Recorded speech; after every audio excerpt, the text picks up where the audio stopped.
Hi everyone, कैसे हो आप सभी। आई होप सो सब लोग मस्त रहोगे और सब लोग अच्छे से पढ़ाई कर रहे होगे। तो मैं आपका शैलेश सर लेकर के आ गया हूँ आप लोगों के लिए प्रैक्टिस सेट नंबर 7.4 जो बहुत ही एक इम्पॉर्टेंट है और इसके अंदर कुछ भी नहीं करना है। तो आपको सबसे पहले जो करना है मैं वो बता देता हूँ। अगर आप चैनल पर नए हो तो सब्सक्राइब कर दो चैनल को, वीडियो को लाइक कर दो एंड अपने दोस्तों के साथ शेयर कर दो बिकॉज शेयरिंग इज केयरिंग। तो बढ़ते हैं, हमारा जो अगला प्रैक्टिस सेट है वो 7.4 है। 7.4 में हमको दिया हुआ क्या है, सबसे पहले हमको वो समझना है। हमको यहाँ पे फाइंड आउट करना है कि सेगमेंट ऑफ सर्कल। अब ये सेगमेंट ऑफ सर्कल होता क्या है, हमको पहले वो समझना पड़ेगा। अभी तक हम लोगों ने क्या फाइंड आउट किया था, एरिया ऑफ दिस सेक्टर या लेंथ ऑफ दिस सेक्टर, ठीक है। लेकिन अब हमको फाइंड आउट करना है सेगमेंट ऑफ द सर्कल, जिसी को हिंदी में क्या कहते हैं, वृत्त का खंड। सेगमेंट मींस देखो, पहले हम लोगों ने ये चीजें की थी, ध्यान से देखो। एक सर्कल था और हम लोग एक सेक्टर का एरिया फाइंड आउट किया था।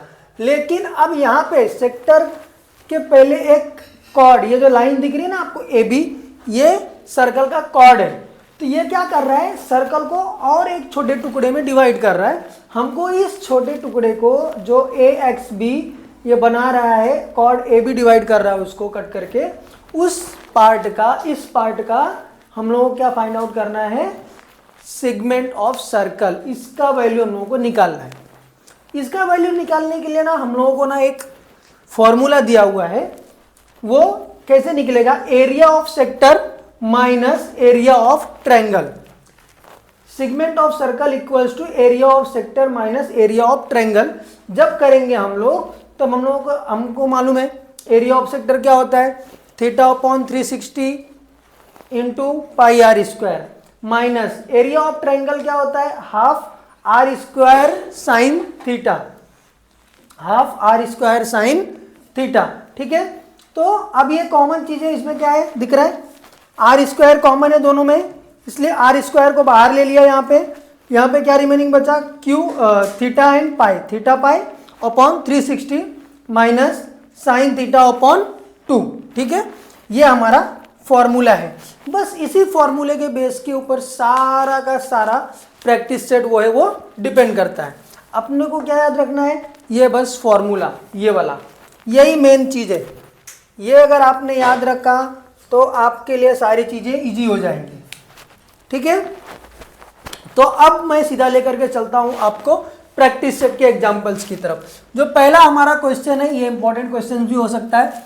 एक फिगर दिया हुआ है हम लोगों को सर्कल के अंदर, जिसका सेंटर ए है, उसके अंदर ना एक ट्रायंगल शेप बन रहा है ए बी सी, और उसमें ए सी का वैल्यू दिया हुआ है 7√2, ठीक है। हमको बोलना है कि find the area of segment B X and C, ये हम लोगों को फाइंड आउट करना है।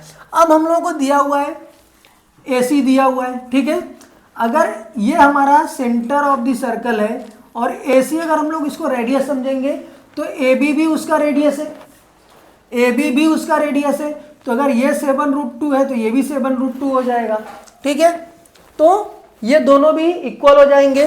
तो वही है, हम लोगों ने क्या किया है, A B equal to A C, reason क्या है, रेडियस ऑफ द सर्कल। अभी therefore A B equals to A C, तो दोनों का वैल्यू कितना हो जाएगा, 7√2।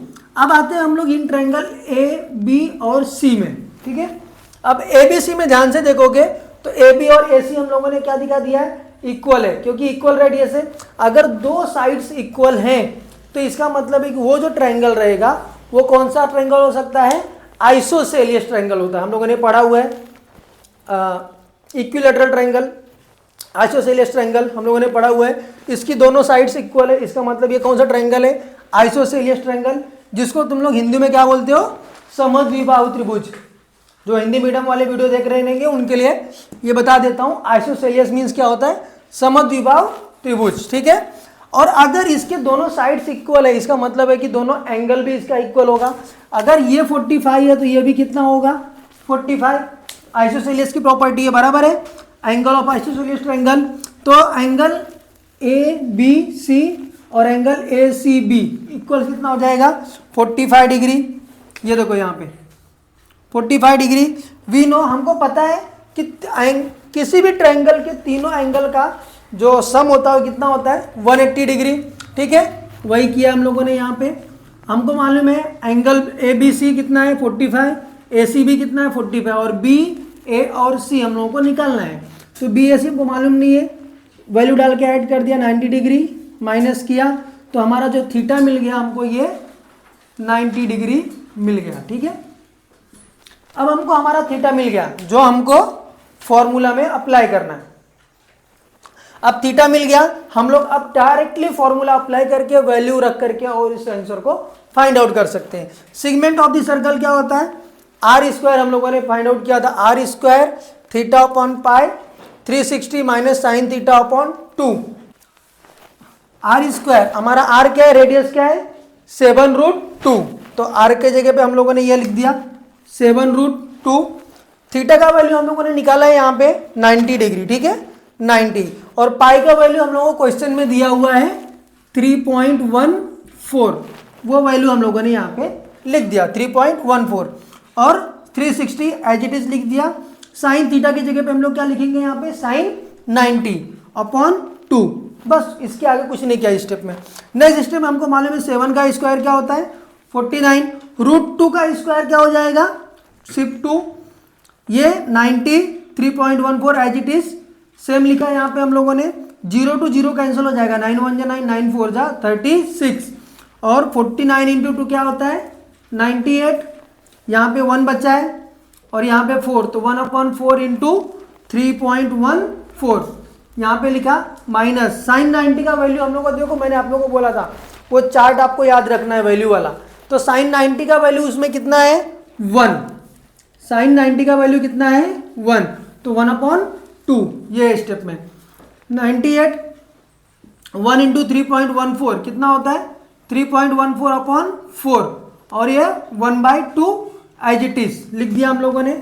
लेकिन अब यहाँ पे 4 है और यहाँ पे 4 है, यहाँ पे 2 है, मुझे इसको भी 4 करने के लिए क्या करना पड़ेगा, यहाँ पे भी 2 से मल्टीप्लाई और यहाँ पे भी 2 से मल्टीप्लीकेशन करना पड़ेगा। तो multiply by 2 in numerator and denominator by multiply by 2 in 1/2 in both numerator and denominator. ठीक है, अब मल्टीप्लीकेशन किया तो ये कितना हो गया 2/4 हो जाएगा और इसके आगे हम लोग क्या करेंगे माइनस किया 3.14 माइनस 2 कितना होता है आंसर 1.14। ये 98 को हम लोगों ने एज इट इज रखा है, इसमें कुछ भी नहीं किया, हम लोग सिर्फ इस बॉक्स को इस ब्रैकेट को सॉल्व कर रहे हैं फिलहाल, इसी के ऊपर फोकस रखना है। जब हम लोग इसको डिवाइड करेंगे तो हमारा आंसर आता है 0.285, फिर ब्रैकेट ओपन हो जाएगा 98 इंटू 0.285, आंसर आ गया हमारा 27.9। मीन्स ये जो साइडेड पार्ट है जिसका सेगमेंट हमको निकालना था इसका आंसर कितना मिल गया 27.9 सेंटीमीटर स्क्वायर। तो ये हमारा पहला क्वेश्चन था, बहुत ही इजी है, सिर्फ आपको क्या करना है ये फॉर्मूला याद रखना है। नेक्स्ट सेशन में हम लोग क्वेश्चन नंबर 2, क्वेश्चन नंबर 3 और क्वेश्चन नंबर 4 देखेंगे। एक और चीज, आपको सारे जितने भी एग्जाम्पल्स दिए हुए हैं टेक्स्ट बुक में हर प्रैक्टिस सेट के पहले वो सॉल्व करना है। चांसेस ज़्यादा है कि आपको इस बार बोर्ड में एग्जाम्पल्स भी पूछे जाएंगे, तो वो कोई भी मिस मत करना। एग्जाम्पल्स आप लोग खुद से ट्राई करो, समझो, आपको समझ में आ जाएगा और नेक्स्ट सेशन के लिए रेडी हो जाओ और ये फॉर्मूला याद रखना क्योंकि इसी फॉर्मूला के बेस के ऊपर पूरा प्रैक्टिस सेट है। ठीक है, तो मिलते हैं नेक्स्ट सेशन में, तब तक के लिए ऑल द बेस्ट। चैनल को सब्सक्राइब कर देना, वीडियो को लाइक कर देना, इन दोस्तों के साथ शेयर कर देना, because sharing is caring. Thank you.